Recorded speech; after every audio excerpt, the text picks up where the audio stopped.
இந்த நாள்ல என்னுடைய இருதயத்துல ஆண்டவர் கொடுத்த ஒரு வார்த்தை உங்களோடு கூட நான் பகிர்ந்து கொள்ள விரும்புகிறேன். கிட்டத்தட்ட இந்த கூடுகை ஆரம்பித்து நீங்க கடந்த வாரங்கள்ல நீங்க 1 இயர் கம்ப்ளீட் பண்ணீங்க.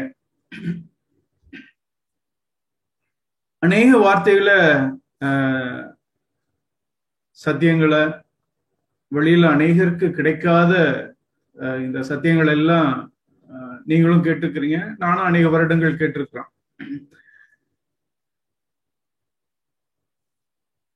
நிறைய பேர் உண்மையிலே நம்ம எல்லாருமே இதை நம்ம உணர்றோமா என்னங்கிறதா எனக்கு ஒரு இதுவா இருக்கும், ஒரு பாரமா இருக்கும். அநேகருக்கு கிடைக்காத ஒரு ஸ்லாக்கியத்தை தேவன் நமக்கு தந்திருக்கிறார்.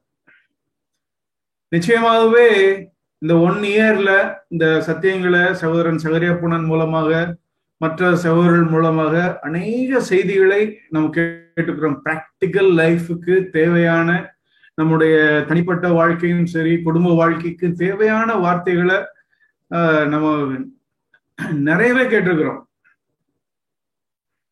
நான் சென்னையில சிஎஃப்சி சபைக்கு வர்றதற்கு முன்பதாக ஒரு பெந்தேகோஸ்தே அசம்பிளி ஆஃப் காட் சர்ச்சுக்கு நான் போயிட்டு இருந்தேன். கிட்டத்தட்ட ஒரு 2 வருடம் நான் தொடர்ந்துச்சே அங்க போயிட்டு இருந்தேன். அந்த 2 வருஷத்துல ஒரு முறை கூட சிலுவையின் உபதேசம், அதாவது நம்முடைய சபையில திரும்ப திரும்ப திரும்ப திரும்ப கேட்கிற சிலுவையை தன்னைத்தான் வெறுத்து சிலுவை சுமந்து செல்கிற ஒரு வாழ்க்கையை குறித்து ஒரு முறை கூட நான் கேட்கல. மத்தேயு 5, 6, 7 அது இல்லாம கிறிஸ்தவ வாழ்க்கை வாழ முடியாதுங்கிறத நம்ம இந்த சபைக்கு வந்துதான் நம்ம தெரிஞ்சிருக்கிறோம். ஆனா உண்மையிலே நான் சொல்றேன், அந்த 2 வருடங்கள் ஒரு பிரசங்கம் கூட நான் அதுல இருந்து அந்த பகுதியில இருந்து நான் கேட்டதே இல்லை. நம்முடைய சபையில வந்ததுக்கு அப்புறம் தான் நம்முடைய கான்ஃபரன்ஸ் கூட்டங்கள்ல தான் நம்ம திரும்ப திரும்ப திரும்ப திரும்ப நம்ம இந்த காரியங்களை கேட்கிறோம். ஒரு அபாயம் நல்லது, இந்த மாதிரி நம்ம சபைகள்ல இருக்கிறது, சத்தியங்களை கேட்கிறது நல்லது. ஆனா அதுல ஒரு அபாயம், எனக்கு அறிவு மாத்திரம் பெருத்துடும். அறிவில நான் வளர்ந்திருப்பேன், ஆனா என்னுடைய ஜீவியத்துல அந்த நான் கேட்ட சத்தியங்களை நடைமுறைப்படுத்தாமலே நான் மாறிட முடியும், வாழ்ந்துட முடியும். அதுதான் ஒரு அபாயம். நம்மளே நாம் கேட்க வேண்டிய ஒரு கேள்வி, அடிக்கடி நம்மளை கேட்டுக்கொள்ள வேண்டிய ஒரு கேள்வி, நான் பெற்றிருக்கிற இந்த அறிவு என்னை எங்க வழி நடத்திட்டு இருக்குது, எந்த டைரக்ஷன்ல என்ன வழி நடத்திட்டு இருக்குது, நான் சரியான டைரக்ஷன்ல தான் போயிட்டு இருக்கிறேன்னா அப்படின்னு சொல்லிட்டு நம்மளை நிதானித்து பார்க்கிறது நமக்கு மிகவும் நல்லது. ஏன்னா நியாயத்திற்கு நாள்ல நம்ம ஒரு ஷாக் நமக்கு வந்துடக்கூடாது. அதனாலதான் ஆண்டவர் சொன்னார், அனுதினமும் நம்மை நாமே நாம் நியாயம் தீர்த்தால் நாம் நியாயம் தீர்க்கப்படும். சோ நாம் கேட்டிருக்கிற இந்த சத்தியங்கள் எனக்கு வெறும் அறிவை மட்டும் கொடுத்திருக்கிறதா, அல்லது என்னுடைய வாழ்க்கையை அது மாற்றிக்கொண்டு இருக்கிறதா? நம் பூர்ணம் ஆயிட்டோம் அப்படிங்கிறது இல்லை, நம் பூர்ணத்தை நம்ம கடந்து போயிட்டு இருக்கிறோம். பட் ஆம் ஐ இன் த ரைட் டைரக்ஷன், நான் சரியான பாதையில நான் போயிட்டு இருக்கிறேன்னா, நான் பெற்றிருக்கிற அறிவு என்னை சரியான பாதையில நடத்தி கொண்டு இருக்கிறதா அப்படிங்கிறத நாமும் தொடர்ந்தேச்சியா நம்ம நிதானித்து பார்க்கிறது நமக்கு நல்லது. நம்ம வஞ்சிக்கப்பட்டு போய்விடாத படிக்கும் அப்படி நம்மளை நியாயந்திருத்து பார்க்க வேண்டியது அவசியம். நம்முடைய கர்த்தராகிய இயேசு கிறிஸ்து தான் நமக்கு எல்லா விதத்திலும் மாதிரியா இருக்கிறார். சரி, அவரும் இந்த பூமியில நம்மளை போல ஒரு மாம்சத்துலதான் வந்தார். அவர் எல்லா மகிமையும் திறந்து விட்டுதான் வந்தார். அதாவது கர்த்தத்துவத்துக்குரிய அந்த ஸ்பெஷல் இது எல்லாத்தையும் அவர் விட்டுட்டு நம்மை போல ஒரு மனுஷனாதான் இதே மாம்சத்துல தான் அவர் வந்தார்.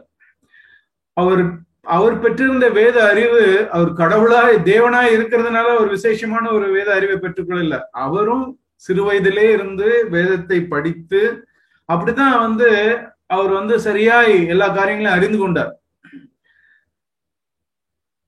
அவர் மனிதனா இருந்த பொழுது அவருக்கு சூப்பர் நேச்சுரலா நாலேஜ் எல்லாம் ஒண்ணும் அவர் பெற்றுக்கொள்ளல. என்னை போல நம்மை போலதான் அவரும் தேவனை தேடிதான் எல்லாவற்றையும் பெற்றுக்கொண்டார், சத்தியங்களை அறிந்து கொண்டார்.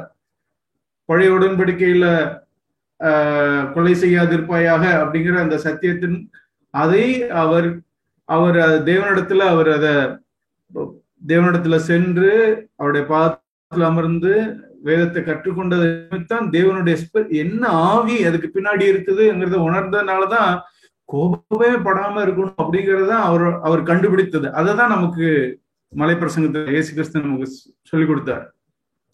சோ இப்படியா அவரும் என்ன சொல்ல வரேன்னா, அவர் ஏதோ கடவுளா இருந்ததுனால, தேவனா இருந்ததுனால அவருக்கு எல்லா வெளிப்பாடும் அவர் பெற்றுக்கொள்ள, நம்மை போல ஒரு மாம்சத்தில் இருந்துதான் அவர் வெளிப்பாடு பெற்றுக்கொண்டார். தேவனை தேடிதான் அவர் வெளிப்பாடு பெற்றுக்கொண்டார். சோ அவருக்கு எல்லா அறிவும் இருந்தது, நிறைய he gained knowledge.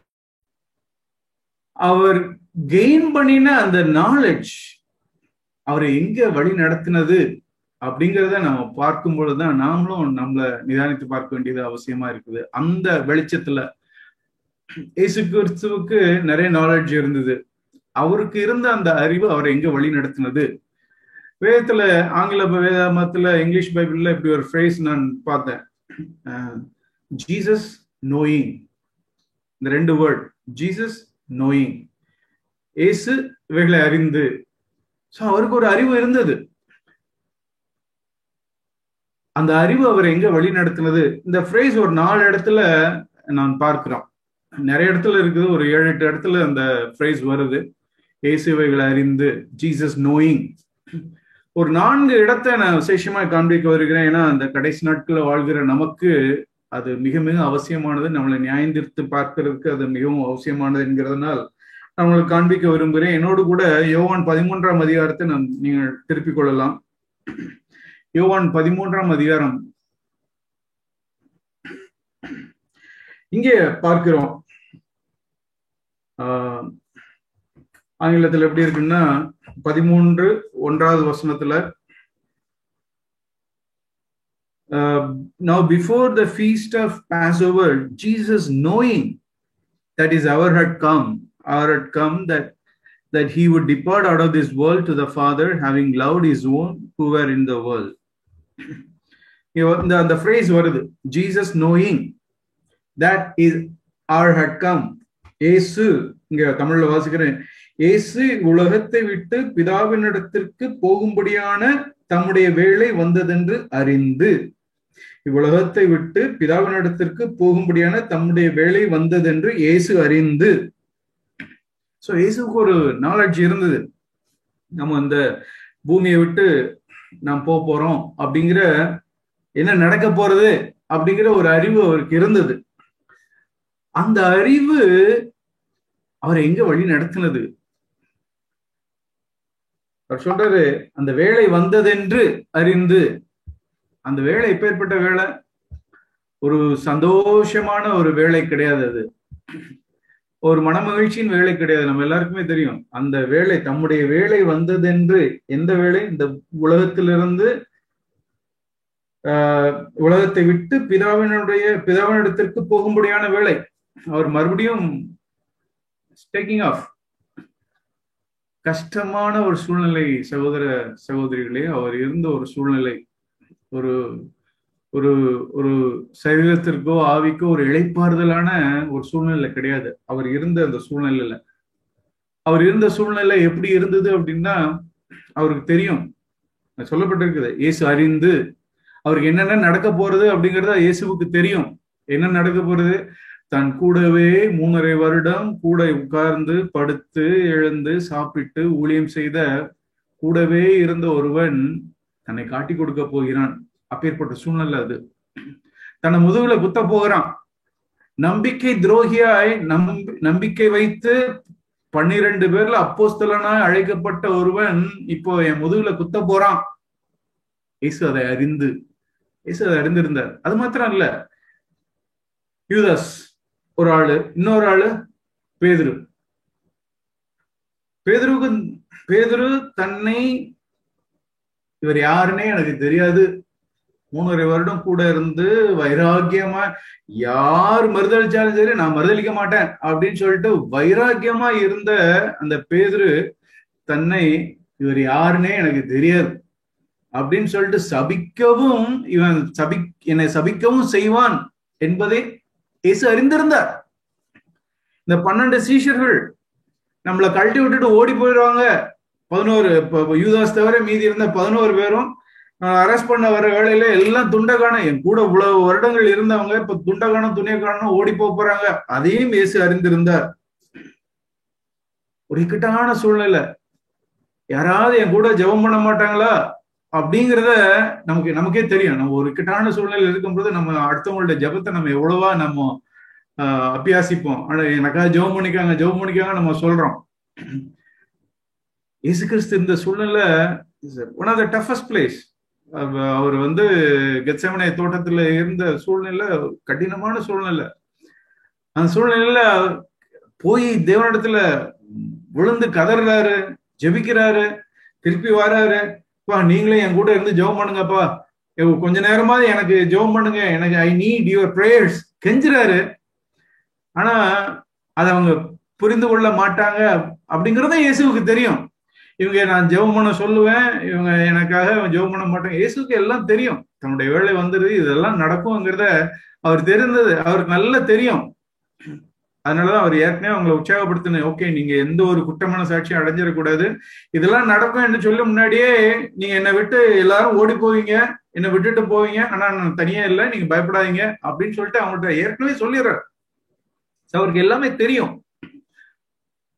ஒரு அன்பற்ற சூழ்நிலை, எல்லாராலையும் கைவிடப்படுகிற, சுத்தி இருக்கிறவங்களால கைவிடப்படக்கூடிய ஒரு சூழ்நிலை, உதாசீனப்படக்கூடிய ஒரு சூழ்நிலை, முதுகுல குத்தப்படக்கூடிய ஒரு சூழ்நிலை. பிரியமானவர்களே, இது இயேசுக்கு மாத்திரம் இல்ல, தேவன் நம்ம ஒவ்வொருவருக்கும் கூட நம்முடைய லைஃப்ல இந்த மாதிரி சூழ்நிலைகளை அனுமதிக்கிறார். நம்ம குடும்பங்களிலே, ஒரு குடும்பத்துல சரி, வேலை செய்யற இடத்துல சரி, தேவன் இந்த மாதிரி ஒரு சூழ்நிலையில ஒரு டஃப் சிச்சுவேஷன் அனுமதிக்கிறார். நம்மளை புரிந்து கொள்ளாத பார்ட்னர், அல்லது நம்மளை உதாசீனம் பண்ணுகிற நம்முடைய பார்ட்னர், நாம முரட்டாட்டம் பண்ணுகிற ஒரு பார்ட்னர், நம்முடைய மனைவி உதாசீனம் பண்ணலாம், அல்லது எதிர்த்து பேசலாம், பிள்ளைகளுக்கு முன்பதாக கனவீனமாய் நடத்தலாம், அல்லது கணவன் மனைவிய கரிசனை இல்லாம நம்ம டீல் பண்ண முடியும், கடுமையாய் டீல் பண்ண காரியங்கள். இப்படி நம்ம ஒவ்வொருவரும் இந்த மாதிரி ஒரு இயேசு கிறிஸ்து கடந்து சென்ற அதே சூழ்நிலை வழியா நாமளும் கடந்து போகிறோம். ஆபீஸ்ல ஒரு சூழ்நிலை இருக்க, ஒரு மோசமான ஒரு பாஸா இருக்கலாம், பக்கத்து வீட்டுக்காரங்களால நமக்கு பிரச்சனையா இருக்கலாம், மாமனார் மாமியார் மருமகள், ஏதோ, அல்லது சபையில ஒரு சகோதரனுக்கும் சகோதரிக்கும், ஒரு சகோதரனுக்கும் சகோதரிக்கும், ஒரு சகோதரிக்கும் சகோதரிக்கும் ஒரு உரசல், ஒரு மிஸ் அண்டர்ஸ்டாண்டிங், தவறா புரிந்து கொள்ளப்படுகிறது. இப்படி எவ்வளவோ சூழ்நிலைகள் இருக்கு. இந்த சூழ்நிலைகள்ல என்ன ஒரு சோதனையான சூழ்நிலை, இயேசு கிறிஸ்து இருந்த சூழ்நிலை என்ன சோதனை? அவருக்கு இருந்த ஒரே சோதனை, இப்பேற்பட்டவங்களை நான் எப்படி அன்பு செலுத்துறது? முதுகுல குத்த போறானா இவனை நான் எப்படி அன்பு செலுத்துறது? 3.5 வருஷம் கூட உட்கார்ந்து சாப்பிட்டு படுத்து எழுந்து இன்னும் அநேக அற்புதங்கள், கடல்ல இது வரைக்கும் எந்த மனுஷனும் நடந்ததே இல்லை, ஆனா பேதுருவை நடக்க வச்சார் நம்முடைய வல்லமையினால. அவ்வளவு வல்லமையை ருசித்த அவன் இப்ப சொல்றாரு, யாருன்னே எனக்கு தெரியாது அப்படின்னு சொல்ல போற. இதையும் இயேசு அறிந்து, அவருக்கு இருந்த நாலேஜ் எல்லாம் அவரை எங்க வழி நடத்துச்சு அப்படின்னா, யோவான் இதை ரொம்ப அழகா எழுதுறாரு. இது நடக்கும்போது அவர் எழுதல, எல்லாம் நடந்து முடிந்த பின்புதான் அந்த யோவான் தன்னுடைய சுவிசேஷத்தை எழுதுறார். அவருடைய சுவிசேஷம் எல்லா காரியங்களும் முடிந்து அதன் பின்பு அவர் கண்ணால பார்த்ததை அவர் எழுதுறார். அவர் என்ன எழுதுறார்? வேலை வந்ததென்று அறிந்து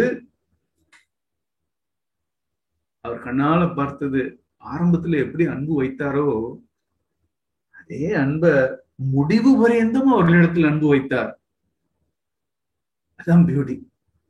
அந்த சூழ்நிலையில, முதுகுல குத்தக்கூடிய சூழ்நிலை, அல்லது இன்னும் சொல்ல போனா அந்த சூழ்நிலை ஆண்டவர் சொல்றாரு, நான் வந்து சிலுவையில் அறையப்பட போறேன், எல்லாம் பண்ண போறேன்னு அவர்கிட்ட சொல்றாரு. கடைசி ராபோஜனா எல்லாம் பிரெட் பிரேக் பண்றதுக்கு முன்னாமே கூட அவங்களுக்குள்ள என்ன பிரச்சனை தெரியுமா? நான் பெரியவனா, நீ பெரியவனா? இவர் போனதுக்கு அப்புறம் அடுத்து யாரு தலைவர், யாரு அடுத்த லீடர், அவங்களுக்குள்ள அவ்வளவு காரியங்கள் இருந்தது. என்ன ஒரு சூழ்நிலை, இயேசுவுக்கு என்ன சோதனை அந்த இதுல? உனக்கு கீழாய் பார்க்கிற ஒரு சோதனை. என்னடா 3.5 வருஷம் இவ்வளவு சத்தியங்களை கேட்டும் இந்த மாதிரி நடந்து கொள்றாங்களே, இன்னும் சண்டை போட்டு இன்னும் பெருமையா இருக்கிறாங்களே, என்ன நம்ம மனைவியை குறித்து நம்ம நினைக்கலாம். 1 வருஷமா இந்த சகோதரன் ஹரியாப்பனன் மெசேஜ திரும்ப திரும்ப திரும்ப கேட்டும் இன்னும் இந்த மாதிரி குடும்ப செய்திகள் எல்லாம் கேட்டு கூட இந்த மாதிரி நடக்கிறாங்களே. அல்லது சகோதரிகளா இருக்கிற மனைவியா இருக்கிற சகோதரிகளுக்கு ஒரு சோதனை. இவ்வளவு செய்திகளை கேட்டு இவர் இப்படித்தானே இருக்கிறாரு. அன்பு செலுத்த முடியாம அல்லது கீழாய் பார்க்கிற, ஒரு டெஸ்பைஸ் பண்ணுகிற, அசட்டைப் பண்ணுகிற ஒரு சோதனை. ஆனா அந்த இடத்துலதான் நாம் பார்க்கிறோம், அவர் ஆரம்பத்தில் அன்பு வைத்த, அவரிடத்தில் அன்பு வைத்தபடியே முடிவு புரிந்தும். பிரியமானவர்களே, நாமும் பெற்றிருக்கிற அறிவு, திருச்சபையில வந்து நாம் அநேக சத்தியங்களை கேட்டு நமக்கு நிச்சயமா மற்ற எந்த சபையில இருக்கிறவங்களை காட்டிலும் நான் தீர்க்கமா சொல்ல முடியும், சிஎஃப்சி சபையில இருக்கிற அல்லது சகோதரன் ஹரியாப்பனன் செய்தியில கேட்கிற எல்லாருக்கும் நல்ல ஒரு நாலேஜ் உண்டு. வேதத்தை குறித்ததான, சத்தியங்களை குறித்ததான அறிவு நிறைய உண்டு. ஆனா அந்த அறிவு என்னை எங்க வழி நடத்திருக்கிறது?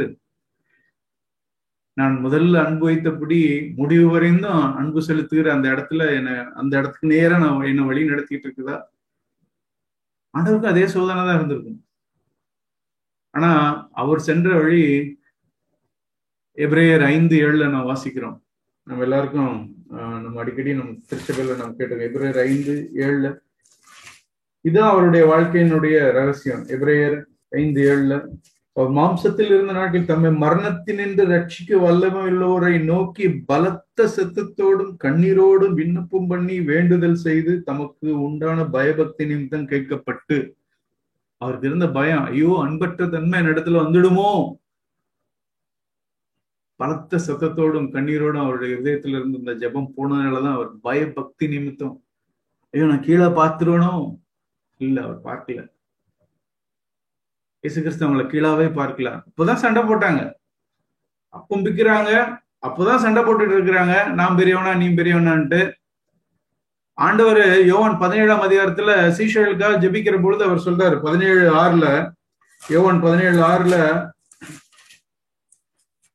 என்ன ஜெபிக்கிறாரு அப்படின்னா, நீர் உலகத்தில் தெரிந்தெடுத்து எனக்கு தந்த இந்த மனுஷருக்கு உன்னுடைய நாமத்தை வெளிப்படுத்தின, அவர்கள் உம்முடையவர்களா இருந்தார்கள், அவர்களை எனக்கு தந்தீர், அவர்கள் உம்முடைய வசனத்தை கை கொண்டிருக்கிறார்கள்.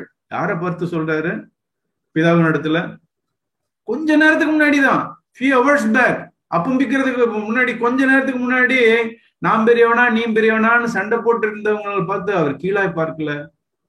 ஆண்டவருக்கு தெரியும், அவருடைய இதயத்தில் உள்ள மனம் திரும்புதல் அவங்களுக்கு தெரியும், அவருடைய பலகீனங்கள் தெரியும். he overlooked it. தன்னை அர்ப்பணித்து வந்திருக்கிறாங்க அப்படிங்கிறது அவர் தெரியும், பேதுரு இது பண்ண போறாங்கிறது தெரியும். ஆனா தெரிந்தும் அவர் கீழாய் பார்க்கல, முடிவு வரைந்தும் அன்பு செலுத்தினார். முடிவு வரைந்தும் அன்பு செலுத்தினார். நீங்க எனக்கு என்ன பண்ணாலும் சரி பிரியமானவர்களே, அதுதான் அந்த கடைசி நாட்கள்ல ஆண்டவர் நம்மளை எச்சரித்த ஒரு வார்த்தை. கடைசி நாட்கள் அக்கிரமம் மிகுதியாவதினால் அன்பு தணிந்து போகும். அன்பு தணிந்து போகக்கூடிய நாட்கள்ல தான் நான் வாழ்ந்து கொண்டு இருக்கிறோம். நம்ம குடும்பத்திலே நாம் கசந்து கொள்ள முடியும், நம்முடைய மனைவியை கசந்து கொள்ள முடியும், ஹஸ்பண்டை கசந்து கொள்ள முடியும், அன்பற்ற தன்மையை வெளிப்படுத்தி விட முடியும். இயேசுவை போல அந்த கதைகள், ஆண்டவரே நான் பெற்றிருக்கிற இந்த அறிவு எல்லாம் என்ன அந்த இடத்துக்கு வழி நடத்தலன்னு வச்சுக்காங்களேன், நான் தவறான பாதையில போயிட்டு இருக்கிறோம். சகோதர சகோதரிகள, ஆண்டவரே நான் அன்பு செலுத்தணும், என்ன சூழ்நிலையா இருந்தாலும் நான் அன்பு செலுத்திடணும். ஆண்டவரே என்னை யார் எப்படி ட்ரீட் பண்ணாலும் நான் அன்பு செலுத்தணும். ஆண்டவரே என்னை யாரு இன்சல்ட் பண்ணாலும் நான் அன்பு செலுத்தணும். ஆண்டவரே அப்படிங்கிற ஒரு கதறல், எனக்கு உங்களுடைய ஆவியின் அருள் மாதிரி எனக்கு ஊற்றுங்க அப்படிங்கிற ஒரு கதறல், இயேசுவை போல பலத்த சத்தமும் கண்ணீரும் என்னுடைய இருதயத்துல, வெளியரங்கமா இல்ல, இருதயத்துல இருந்து அது வரல அப்படின்னா நான் தவறான பாதையில போயிட்டு இருக்கேன். நான் இயேசுவை போல நான் போல. நான் பெற்றிருக்கிற அறிவு, இயேசு பெற்றிருந்த அறிவு அவரை எங்க வழி நடத்தினதோ அந்த இடத்துக்கு நான் போல. சோ முதலாவது காரியம், நான் பெற்றிருக்கிற அறிவு என்ன, முடிவு புரிந்தும் அன்பு செலுத்துற ஒரு இடத்துக்கு நான் நடத்திட்டு போகணும். ரெண்டாவது காரியம், யோவான் 13ஆம் அதிகாரத்துல, அதே அதிகாரத்துல நான் வாசிக்கிறோம். ஆண்டவர் சொல்றாரு, தம்முடைய கையில் பிதா எல்லாவற்றையும் ஒப்பு கொடுத்தார் என்பதையும், தாம் தேவனிடத்திலிருந்து வந்ததையும் தேவனிடத்திற்கு போகிறதையும் இயேசு அறிந்து. அவருக்கு இருந்த நாலேஜ், அவருக்கு என்ன நாலேஜ் இருந்தது அப்படின்னா, ஆண்டவர் எனக்கு எல்லா அதிகாரத்தையும் எனக்கு கொடுத்துட்டார். தம்முடைய கையில் பிதா எல்லாவற்றையும் ஒப்பு கொடுத்தார். ஃபுல் அத்தாரிட்டி, ஃபுல் பவர், எல்லாவற்றையும் ஒப்பு கொடுத்தார் என்பதையும் அது அவருக்கு அந்த அறிவு இருந்தது. God has, Father has given me all the authority. தான் தேவனிடத்திலிருந்து வந்தது, நான் மேல இருந்து தேவனிடத்திலிருந்து தான் நான் வந்திருக்கிறேன், நான் மறுபடியும் தேவனிடத்துக்கு தான் போறேன். பரலோகத்திலிருந்து வந்தேன், அவருக்கு ஒரு நிச்சயம் இருந்தது, நான் பரலோகத்துக்கு தான் போக போறேன், நான் வேற எங்கேயும் போல, பரலோகத்துக்கு தான் போக போறேன் அப்படிங்கிற ஒரு நிச்சயம் இருந்தது, பவர் இருந்தது. And he knew that he is going back to heaven. இன்னைக்கு கிறிஸ்தவத்துல ஒரு குரூப் இருக்கு, நிறைய பேர் இருக்கிறாங்க, ஓசாஸ்ன்னு சொல்லுவாங்க, ஒன் சைடு ஆல்வேஸ் சைடு. அவங்களுக்கு என்ன நிச்சயம் அப்படின்னா, ஒரு முறை ரட்சிக்கப்பட்டோம் அப்படின்னா எப்படி வாழ்க்கை வாழ்ந்தாலும் பரவாயில்ல, ஆண்டவர் நம்மளை நரகத்துக்கு அனுப்ப மாட்டாரு, பரலோகம் தான் போவோம். அவங்களுடைய நிச்சயம் அது. ஒரு முறை நான் ரட்சிக்கப்பட்டேன், அப்புறம் எப்படி வாழ்ந்தாலும் சரி நான் நிச்சயமா பரலோகத்துக்கு தான் போவோம் அப்படிங்கிற ஒரு நிச்சயம் அவங்களுக்கு இருக்கு. அந்த நிச்சயம் அவங்களை எங்க வழி நடத்துது அப்படின்னா, அதுக்கப்புறம் நான் எப்படி வேணாலும் வாழ்ந்து கொள்ளலாம். ஒரு முறை ரட்சிக்கப்பட்டேன், நான் நிச்சயமா பரலோகம் தான் போவேன். சோ அதுக்கப்புறம் என் இஷ்டம் போல நான் வாழ்ந்துக்கிறேன், என் இஷ்டம் போல நான் பாவம் செய்வேன், என் இஷ்டம் போல நான் குடிக்கிறேன், என் இஷ்டம் போல நான் உபச்சாரம் பண்ணுவேன், என் இஷ்டம் போல நான் என்ன பாவம் வேணாலும் நான் செய்யலாம். அந்த இடத்துக்கு தான் அவங்களை வழி நடத்தி போயிட்டு இருக்குது. இன்னைக்கு கிறிஸ்தவத்துல நான் பார்க்கிறேன், அநேகர் இந்த மாதிரிதான் இது பண்ணிட்டு இருக்கிறாங்க. பவர், ஒரு அத்தாரிட்டி நமக்கு வந்துருச்சு அப்படின்னாலே நம்ம அதை எப்படியாயிலும் மிஸ்யூஸ் பண்றதுக்கு தான், அந்த அத்தாரிட்டியை நம்ம எப்படி நம்மளுடைய சுயநலத்துக்கென்று உபயோகப்படுத்தணும் அப்படிங்கறதுதான் நம்மளுடைய எண்ணமா இருக்கு. அந்த அத்தாரிட்டியை வைத்து இன்னைக்கு நம்ம பார்க்கிறோம், உலகத்துல நம்ம பார்க்கிறோம், அத்தாரிட்டி வந்தவொடனே தலை என்ன ஆயிடுது, ஒப்பிடுது, தலை பெருத்து போயிடுது, பெருமை அடைந்து நம்ம கிருபை இழந்துகிற ஒரு சூழ்நிலைக்கு நம்ம வந்துடுறோம். எல்லா இடத்துலயும், உலகத்துல மாத்திரம் இல்ல, கிறிஸ்தவத்திலும் நம்ம அதை பார்க்கிறோம். தேவன் ஒரு கிருபையை கொடுத்திருக்கிறாரு, ஒரு வரத்தை கொடுத்திருக்கிறாரு அப்படின்னா எளிதில தலை ஒப்பிடுறத நம்ம பார்க்கிறோம். தங்களை உயர்வா எண்ணுகிற ஒரு எண்ணம், தங்களை குறித்து மேன்மையா எண்ணுகிற எண்ணம், அல்லது அந்த அதிகாரத்தை துஷ்பிரயோகம் பண்ணுகிற காரியங்கள், தனக்கென்று லாபம் சம்பாதித்துக் கொள்ளக்கூடிய ஒரு காரியங்கள், தன்னை பெருமையாக காண்பிக்கிற ஒரு காரியம், நம்மளை ப்ரொஜெக்ட் பண்ணுகிற ஒரு காரியங்கள், இதெல்லாம் தான் கிறிஸ்தவத்திலும் நடக்குது, உலகத்திலும் நடக்குது, அதிகாரம். ஆனா இங்க நம்ம பார்க்கிறோம், தம்முடைய கையில் பிதா எல்லாவற்றையும் ஒப்பு கொடுத்தார் என்பதை இயேசு அறிந்து, தாம் தேவனிடத்திலிருந்து வந்து தேவனிடத்துக்கு போகிறதையும் இயேசு அறிந்து. இந்த அறிவு அவர் எங்க வழி நடத்துச்சு பிரியமானவர்களே? இங்கேதான் நம்ம ஆண்டவருடைய மகிமை பார்க்கணும். அவர் பெற்றிருந்த அறிவு அவர் எங்க வழி நடத்துச்சு அப்படின்னா, அடுத்த வசனத்துல வாசிக்கிறோம், போஜனத்தை விட்டு எழுந்து வஸ்திரங்களை கழற்றி வைத்து ஒரு சீலையை எடுத்து அறையிலே கட்டி கொண்டு பின்பு பாத்திரத்தில் தண்ணி வார்த்து சீஷருடைய கால்களை கழுவவும் தான் கட்டியிருந்த சீலையினால் துடைக்கவும் தொடங்கினார். என்ன வாசிக்கிறோம், என்ன பார்க்கிறோம்?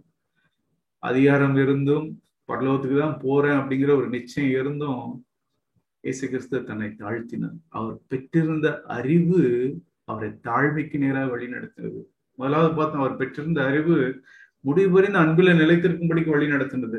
இங்க வாசிக்கிறோம், அவருக்கு பெற்றிருந்த அதிகாரம், அவருடைய பெற்றிருந்த அறிவு, அவர் பரலோகத்துக்கு போகுங்கிற நிச்சயம் அவரை பெருமையாக்கல, அவரை தலையை உப்ப செய்யல, தன்னை விசேஷித்தவனா அவர் காண்பித்துக் கொள்ள வழி நடத்தல, தன்னை தாழ்த்தும்படிக்கு அவர் வழி நடத்துச்சு. அவர் பெற்றிருந்த அறிவு அவரை ஹம்பிள் பண்ணாரு. அவருக்கு தெரியும் ஒருத்தன் நம்மளை காட்டி கொடுக்க போறாங்கிறது அவருக்கு நல்லாவே தெரியும். இவனை எப்படி வின் பண்றது? 3.5 வருடங்கள் யாரும் கேட்டிராத போதனைகளை அந்த மனுஷன் கேட்டிருக்கிறான். யூதாஸ் கேட்டிருக்கிறாரு. ஆனா இந்த மனுஷன் என்ன கடைசியா ஒரு சான்ஸ், நான் எப்படி அவர் வின் பண்றது? அந்த நேரத்துல கூப்பிட்டு வச்சு அவர் பிரசங்கம் பண்றதா? இல்ல இல்ல இல்ல. இயேசு கிறிஸ்து தீர்க்கமா ஒரு காரியத்தை செய்தார். தன்னை தாழ்த்தினார். அவனுடைய காலை கழுவுறதுக்கு தன்னை தாழ்த்தினார். அத்தனை சிஷ்யருடைய கால்களை கடைசி நாள்ல கூட அவர் தன்னை தாழ்த்தினார். அவர் பெற்றிருந்த அறிவு அவரை தாழ்மைக்கு நேராக வழிநடத்தினது. அவர் போதகர் சொல்றாரு, நீங்கள் என்னை போதகர் என்றும் ஆண்டவர் என்றும் சொல்கிறீர்கள். நீங்க சொல்றது கரெக்ட் தான், நீங்க சொல்றது சரியே. நான் அவர்தான், நான் போதகர் தான். I'm the Lord, I'm a teacher, I have all the authority over you. எனக்கு முழு அதிகாரம் இருக்கு அப்படின்னு நினைச்சிட்டு அவர் ஜம்முன்னு ஒரு சேர்ல உட்காந்துக்கிட்டு, ஓகே பேதுரு நீங்க வா, ஒரு பக்கெட்ல தண்ணி பிடிச்சிட்டு வா அப்படின்னு சொல்லிட்டு பேதுருவை கொண்டு வர சொல்லிட்டு, யோவான் நீங்க வாப்பா, நீ ஒரு மக் எடுத்துட்டு வா எனக்கு. 2 பேரும் அப்படி பக்கத்துல உட்காந்துக்கோங்க. அது ஓகே, ஒவ்வொருத்தர வாங்க, வந்தவங்க காலை காட்டுங்க, நான் கழுவி விட்டுட்டு இருந்தா யோவான் நீ நல்ல காலை தொடச்சி விட்டுடு. அவர் சொல்லிருக்கலாம், அவர் ஆண்டவர், அவர் போதகர், அவர் டீச்சர், இஸ் அ லார்ட். அவர் செய்யறதுக்கு அவர் சொல்லியிருந்தா நிச்சயமா அவங்களும் சந்தோஷமா செய்திருப்பாங்க. அவரும் அதை செய்வதற்கு அவருக்கு அதிகாரம் இருந்தது. ஆனா நம்முடைய ஆண்டவர் தன்னை தாழ்த்தினார். தன்னுடைய மகிமையை, போஜனத்தை விட்டு எழுந்து சாப்பிடுறது அப்புறம் இருக்கட்டும், ஃபர்ஸ்ட் ஃபுட் இல்ல, தாழ்த்துறது தான் எனக்கு நம்பர் 1. Food is next. அடுத்த காரியம் சரீரத்துக்குரிய அடுத்த ஸ்பிரிட். நான் என்னை தாழ்த்தட்டும். வஸ்திரங்களை கழற்றி வைத்து தன்னுடைய மகிமை எல்லாம், வஸ்திரம் தான் வெறும் வஸ்திரத்தை மாத்திரம் அவர் கழற்றி வைக்கல, தன்னுடைய மகிமை, தன் ஆண்டவர், தன் போதகர் என்கிற அந்த மகிமையை அவர் கழட்டி வைத்து அவள் கால்களை கழுவ தொடங்கினார்.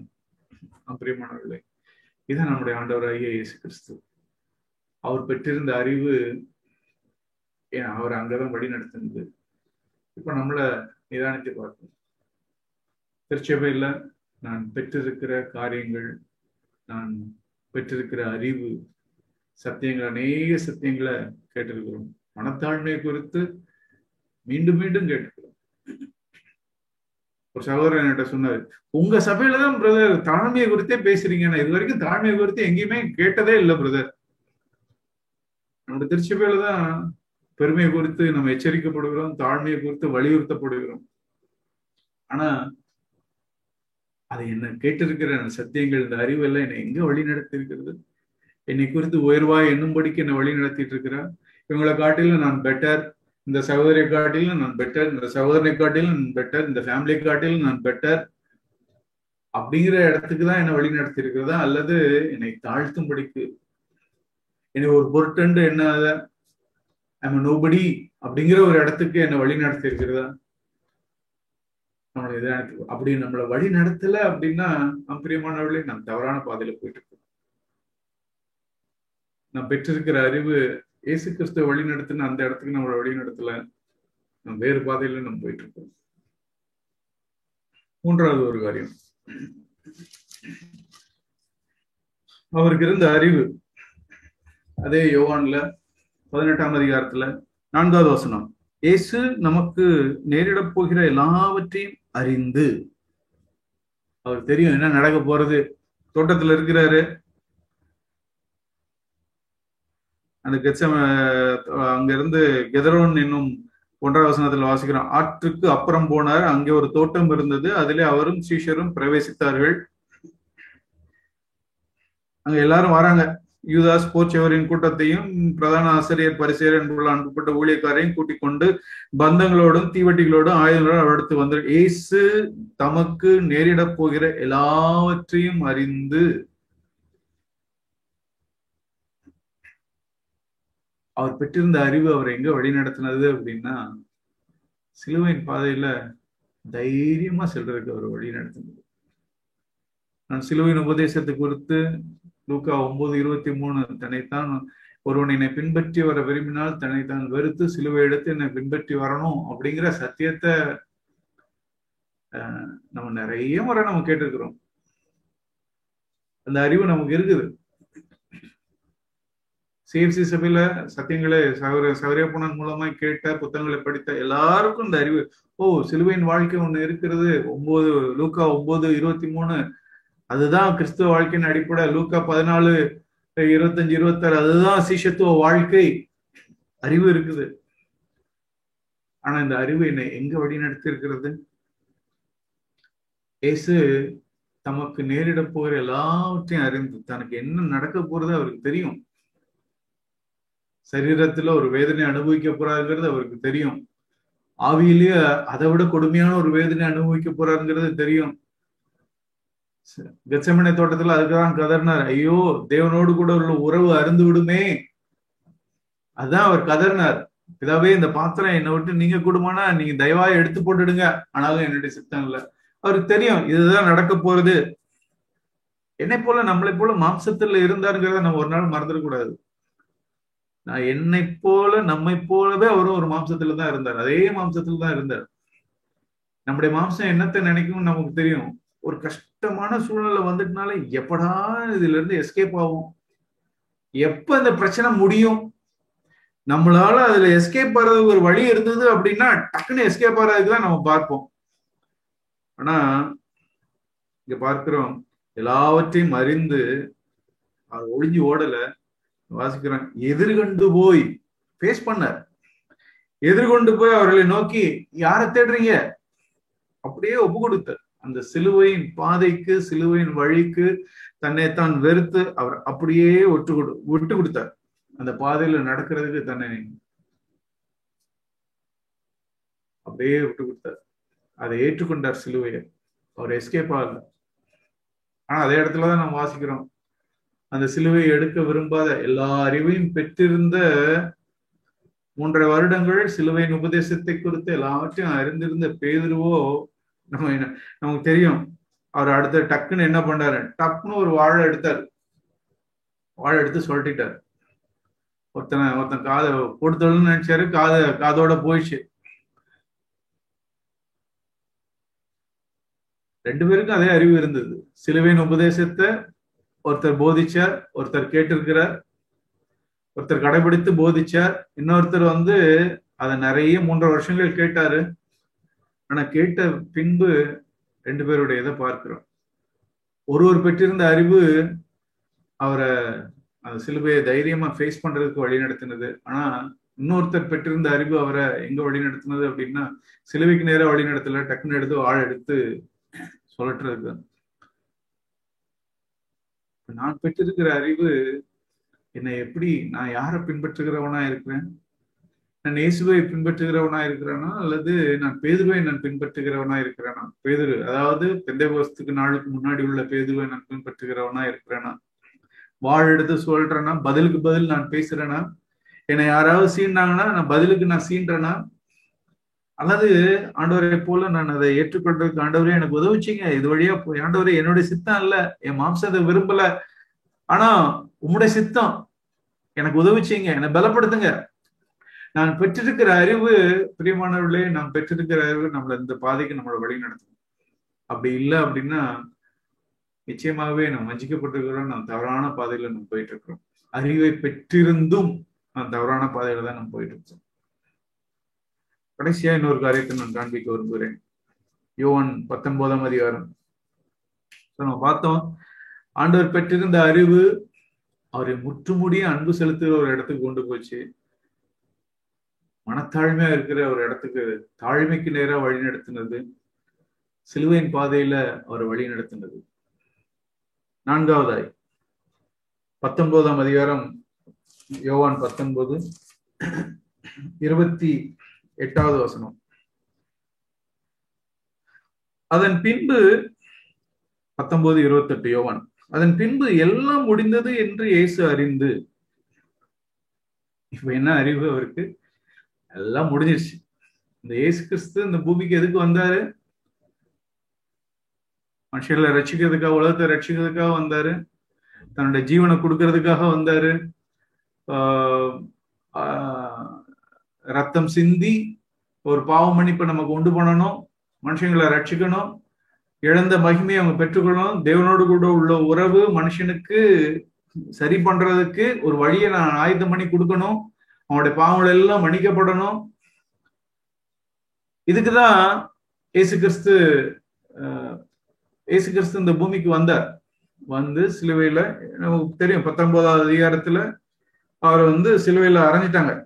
சிலுவையில அரைஞ்சு அவர் எல்லா அந்த சரீரத்துல எல்லா பாடுகளும் பெற்று அங்க எல்லாம் முடிச்சிட்டார். எல்லாம் முடிந்தது. தான் இந்த பூமிக்கு என்ன நோக்கத்திற்காக வந்தாரோ அதெல்லாம் முடிச்சிட்டார் என்று அறிந்து அவர் தெரியுது, எல்லாத்தையும் செய்து முடிச்சிட்டேன்ப்பா. நம்ம எல்லாருக்குமே தெரியும், நம்ம ஒவ்வொருத்தரும் நம்ம வீட்டுல ஏதாவது ஃபங்க்ஷன் நடத்திருப்போம் இல்லையா? ஏதாவது ஒரு கேதரிங், இப்போ மீட்டிங், அல்லது இப்போ எனக்கு 2 பிள்ளைங்க, பெண் பிள்ளைங்க இருந்தாங்க, 2 பேருக்கும் இங்க திருமணம் செய்து வைத்தோம். அந்த மேரேஜ் மேட்டர்ல எனக்கு தெரியும், மறுநாள் ஒரு 4-5 நாளுக்கு முன்னாடியில இருந்து அப்படியே இந்த பிளானிங் ப்ரெஷர் அப்படியே இன்க்ரீஸ் ஆகிட்டே போகும். கடைசி நாளுக்கு முந்தின நாள், மேரேஜுக்கு முந்தின நாள் நைட்டு எல்லாம் கரெக்டா இருக்குதாங்கிறத அந்த பொறுப்பு நமக்கு நல்ல ப்ரெஷர் இருக்கும், டென்ஷன் இருக்கும். எல்லாம் கரெக்டா இருக்குதா, நாளைக்கு வர்ற விருந்தினர்கள அவங்கள பிளான் பண்ணி ரயில்வே ஸ்டேஷன்ல இருந்து ரூம் கூட்டு போகணும், லாட்ஜி கூட்டு போகணும், இங்க பிளான் பண்ணணும், எல்லாம் அரேஞ்ச் பண்ணி அன்னைக்கு நைட்டு லேட் நைட்டா தான் தூங்குவோம், மறுநாள் காலையில எந்திப்போம், லேட்டா தான் சீக்கிரமா எந்திக்கிற மாதிரி இருக்கும்.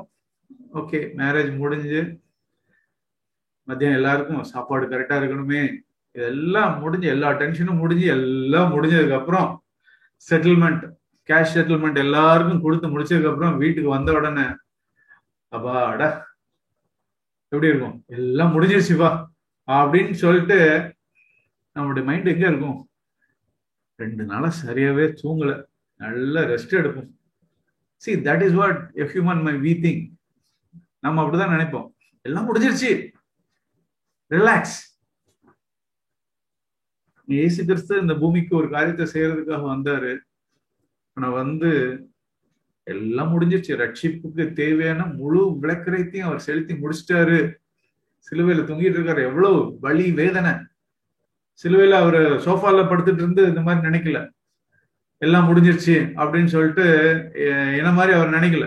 சிலுவையில வலி வேதனையில, சரீர வேதனையில தொங்கிக்கிட்டு எல்லாம் அந்த தொங்கிக்கிட்டு தான் எல்லாம் முடிஞ்சிருச்சு அவர் நினைச்சிருந்தாரு. அப்படின்னா அப்பாடா, ஆவிய ஆண்டவருடைய பிதாவுடைய கையில ஒப்பு கொடுத்துட்டு ரிலாக்ஸ் ஆயிடலாம், அடுத்த செகண்ட் நம்ம பரலோகத்துக்கு போயிடலாம் அப்படின்னு நினைச்சிட்டு அவர் போயிருந்துக்கலாம். பார்க்கிறோம், அது அடுத்ததுல அதுதான் செய்யறாரு. 30வது வசனத்துல இயேசு காடியை வாங்கின பின்பு முடிந்தது என்று சொல்லி தலையை சாய்த்து ஆவியை ஒப்பு கொடுத்தார். ஆனா அதுக்கு முன்னாடி என்ன தெரியுமா பண்ணாரு? எல்லாம் அறிந்து, எல்லாம் முடிந்தது என்று இயேசு அறிந்து ஒரு வார்த்தை சொல்றார், தாகமா இருக்குது, தாகமா இருக்கிறேன் அப்படின்னு ஒரு வார்த்தை சொல்றாரு. அவர் உண்மையிலே தாகமா தான் இருந்தார். ஏன்னா கடைசியா எப்ப தண்ணி கொடுத்தாங்கன்னு தெரியல. அவர் முந்தின நாள் போட்டு அப்படியே பிச்சு எடுத்துட்டாங்க அவரை. அவ்வளவு பிளட் லாஸ், அவ்வளவு பாடியில தண்ணி ரொம்ப ஒண்ணும் இருந்திருக்காது. எப்ப சாப்பிட்டாருன்னு தெரியல, உடம்புல சத்து இல்ல, பலன் இல்ல, தண்ணி குடிக்கல, எவ்வளவு போட்டு ரத்தம் அவ்வளவு கீழே கொட்டி போகுது. ஒவ்வொரு செல்லும் எனக்கு தண்ணி வேணும், தண்ணி வேணும்னு கேட்டிருக்கும். நமக்கு தெரியும் தாகத்தோடைய இது நமக்கு தெரியும்.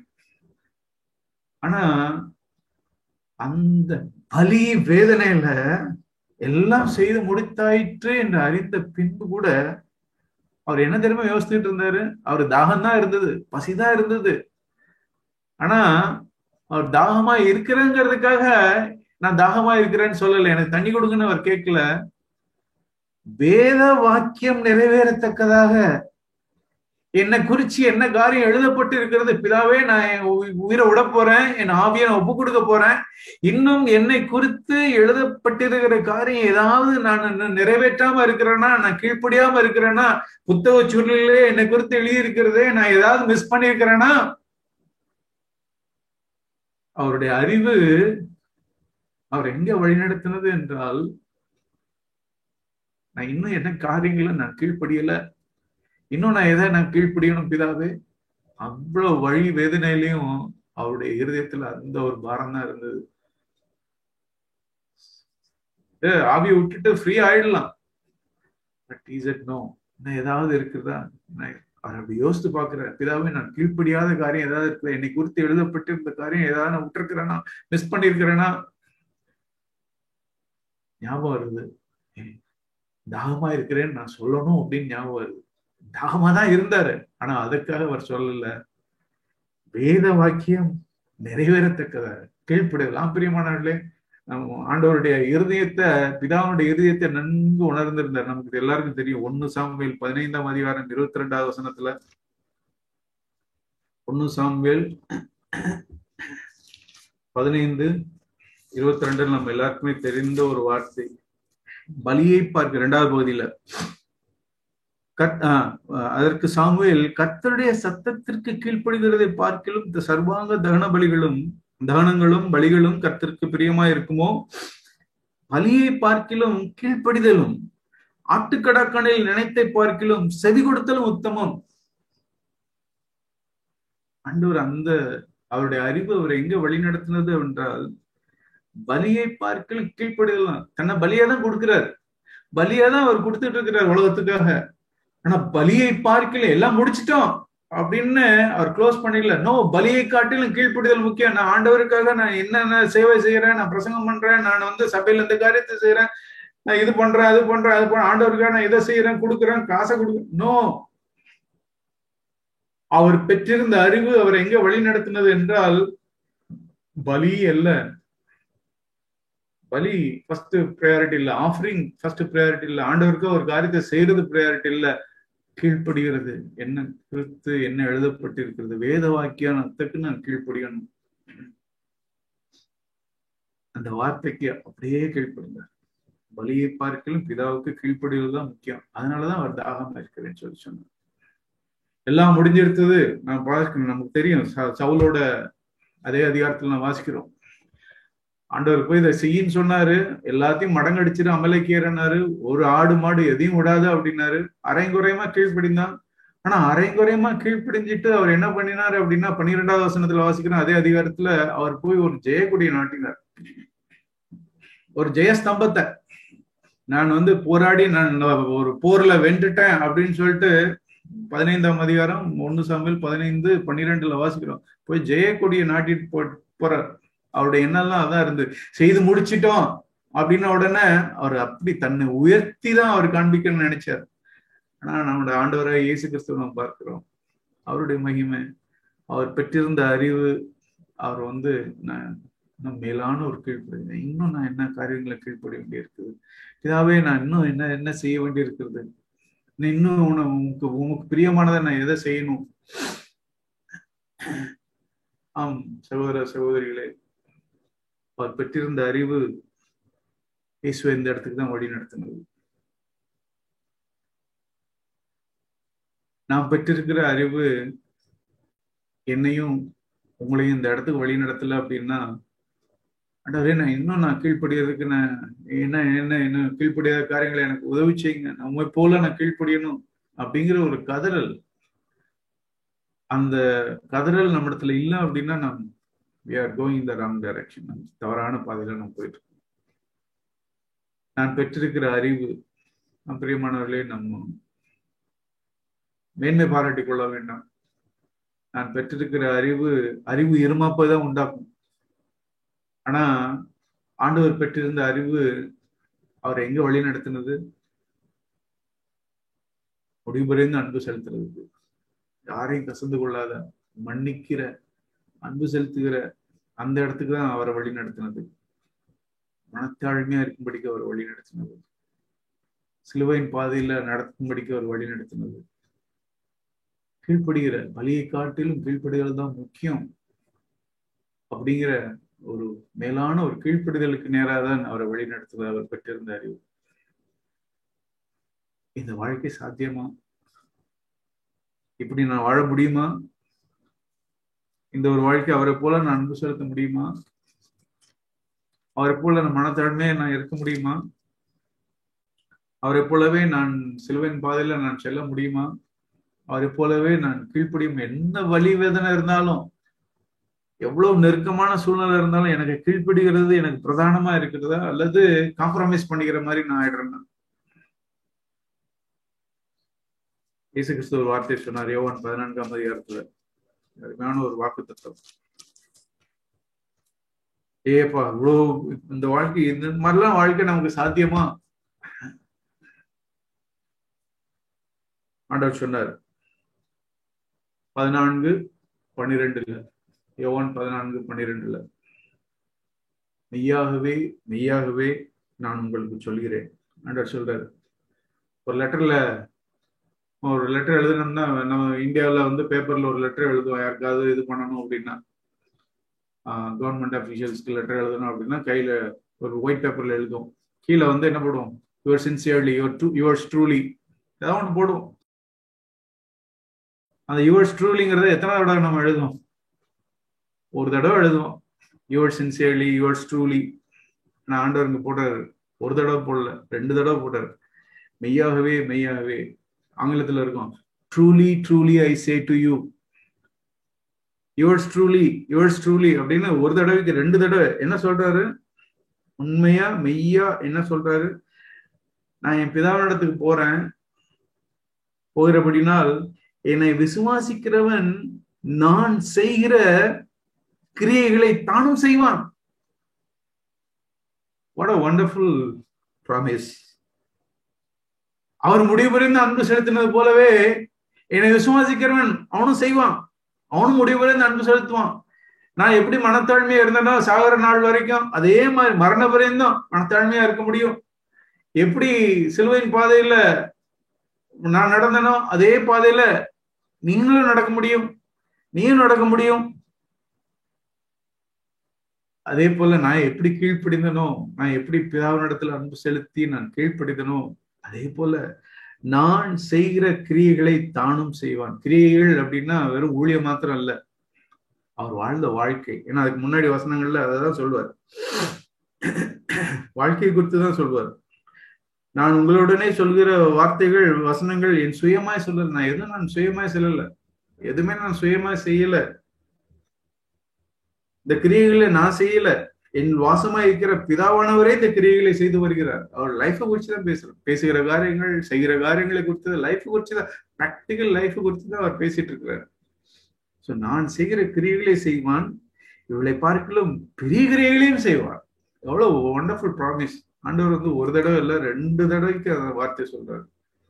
ட்ரூலி ட்ரூலி நான் சொல்லுவேன், மெய்யாகவே மெய்யாகவே நான் உண்மையா சொல்றேன்ப்பா. அவன் தமிழ்ல சொல்லுவோம் இல்லையா, நான் உண்மையா சொல்றேன், நான் உண்மையா சொல்றேன், என்ன மாதிரியே நீ வாழ முடியும். அதான் இயேசு கிறிஸ்து சொல்றாரு. என்ன நீ விசுவாசிச்சே அப்படின்னா, நான் இதை உனக்கு செய்ய முடியும்னு நீ விசுவாசிச்சே அப்படின்னா, என்ன நான் செய்த கிரியைகளை நீ அப்படியே இதை விட நீ மேலான ஒரு வாழ்க்கை கூட முடியும்பா. நான் செய்த இந்த கிரியைகளை காட்டிலும், அவர் வாழ்க்கை கிரியைகளை காட்டிலும் இன்னும் தானும் மேலான, நான் செய்கிற கிரியைகளை தானும் செய்ய பெரிய கிரியைகளையும் செய்வான். எப்படி சாத்தியம் அது? அதுதான் அடுத்தடுத்த வசனங்கள்ல இயேசு கிறிஸ்து ரொம்ப அழகா சொல்றாரு.